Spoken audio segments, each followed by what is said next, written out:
Italy और France को सताया तीसरे वर्ल्ड वॉर का डर। रोम में इटली फ्रांस के रक्षा मंत्रियों में बड़ी मीटिंग।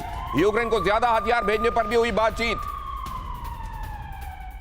इटली और फ्रांस को अब तीसरे वर्ल्ड वॉर का डर सता रहा है और उसको यह भी लग रहा है इन दोनों ही देशों को कि हमारे ऊपर तो ये आंच सीधे सीधे आएगी, अमेरिका तक पहुंचने में वक्त लगेगा। जर्मनी, फ्रांस, इटली खास तौर से। अगली अहम खबर देखिए, यूक्रेन को टैंक सप्लाई पर पोलैंड का बड़ा ऐलान। क्या कह रहा है पोलैंड? यूक्रेन को 60 टैंक्स और देगा ये पोलैंड। 30 T-72S यूक्रेन को भेजे जाएंगे। 30 PT-91 टैंक्स भी यूक्रेन को देने का फैसला। पोलैंड यूक्रेन से लगती हुई सीमा जाहिर है, इसीलिए आप देख रहे हैं बाल्टिक कंट्रीज को और पोलैंड को खास तौर से ये डर ज्यादा सता रहा है और वो ये चाह रहे हैं कि दे दो जो देना है, ये उससे तो बेहतर ही होगा कि ये जंग की आंच हमारे यहां आए। और इसीलिए इतने बड़े नंबर में टैंक्स प्लेज किए जा रहे हैं। मनीषा, बिल्कुल, देखिए सबसे बड़ी बात यह है कि जेलेंस्की की अगर इच्छा हो या जेलेंस्की का बस चले तब तो वो ये भी मांग लेंगे कि हमें व्हाइट हाउस में रहने के लिए ऑफिस भी दे दो, क्योंकि लगातार मांगे बढ़ती जा रही है। लेकिन आप ये सोचिए कि अगर F-16 के लिए यूक्रेन में एयरफील्ड बनाने की कोशिश होती भी है तो हमने दिखाया कि किस तरह से यूक्रेन के S-300 को रशिया ने उड़ा दिया। हमने दिखाया कि किस तरीके से उनके टैंकों को वो उड़ा रहे हैं।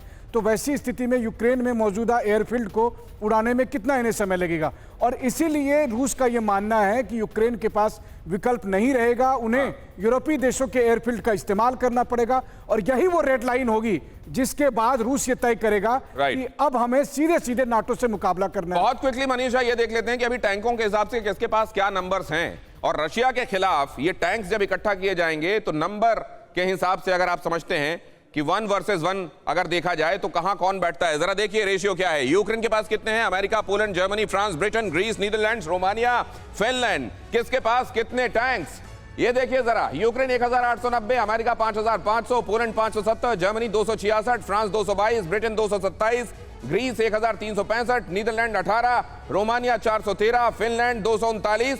कुल मिलाकर जोड़ दीजिए 10,710 टैंक्स इधर दिखाई देते हैं आपको इस खेमे में। अब जरा उधर चले आइए मैं दिखाऊं रूस 12,566 अकेले।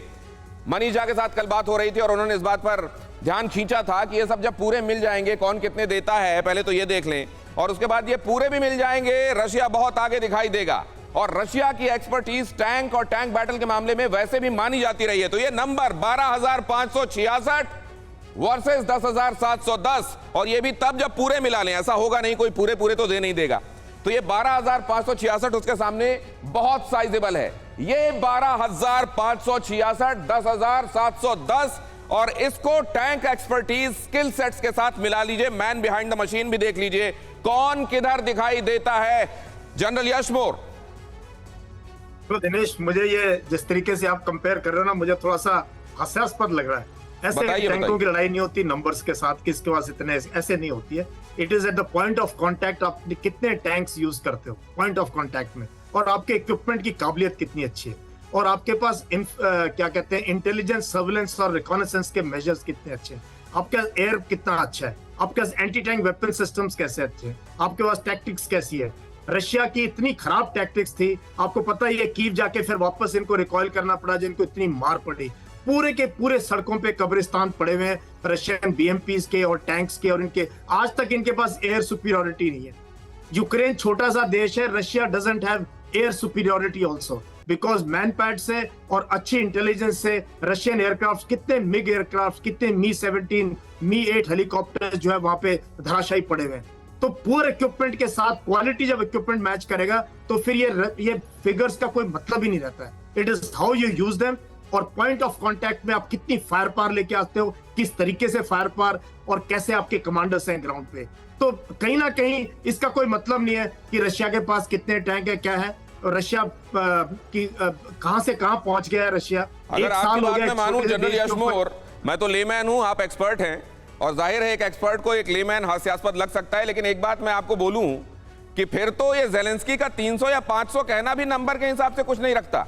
फिर तो पॉइंट ऑफ कांटेक्ट की बात होनी चाहिए। फिर तो वो एक टैंक भी लड़ा सकते हैं 12,570 से, अगर आपके हिसाब से मैं जाऊं तो। नहीं सर, एक बात, अगर आप कह रहे हैं कि नंबर्स मायने नहीं रखते, नंबर्स अगर मायने नहीं रखते तो क्यों हमेशा सिप्री भी नंबर्स की बातें करता है, क्यों ये बताता है कि किसके पास कितने हथियार हैं, फिर तो इसी पे आना चाहिए कि पॉइंट ऑफ कांटेक्ट क्या है, फिर तो इसी पे आना चाहिए कि कौन किसका इस्तेमाल कैसे कर लेता है। बहरहाल मैं आपके नजरिए का सम्मान करता हूं, मैं इसको जरा आगे लेकर चलता हूं।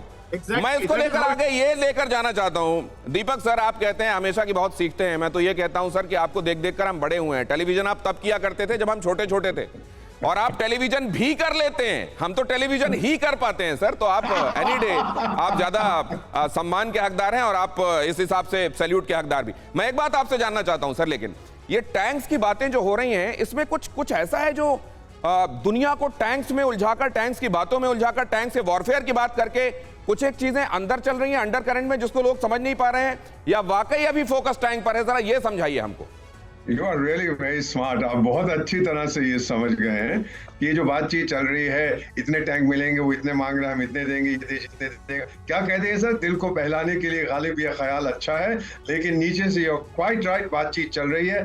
जेलो साहब ने अपने कई जो असिस्टेंट्स हैं, एडवाइजर्स हैं, उनको बर्खास्त कर दिया, निकाल दिया, बोला मैं करप्शन निकालना चाहता हूँ। और बिल्लू भाई गेट्स ने भी वही कहा है कि वहां पे तो बहुत ज्यादा भ्रष्टाचार है। तो जो मुझे लगता है सर, इस समय पश्चिम दो जगह में फंसा हुआ है। एक, रूस को कमजोर करने के लिए जेलो को सपोर्ट करना है। दूसरा, जेलो से कह रहे हैं तू ज्यादा ही उस्ताद बन रहा है, इतना आगे मत बढ़। अब ये जो मिडिल लाइन है, ये कहां पर है, ये कोई समय नहीं जानता है सर। तो ये टैंक्स की बात नहीं है, ये एक्चुअल सिचुएशन ये है कि शांति किस तरह पे आएगी, कौन पहले घुटने टेकेगा, अब ये देखना है। और जेलो टेकेगा पहले सर, ये साफ है।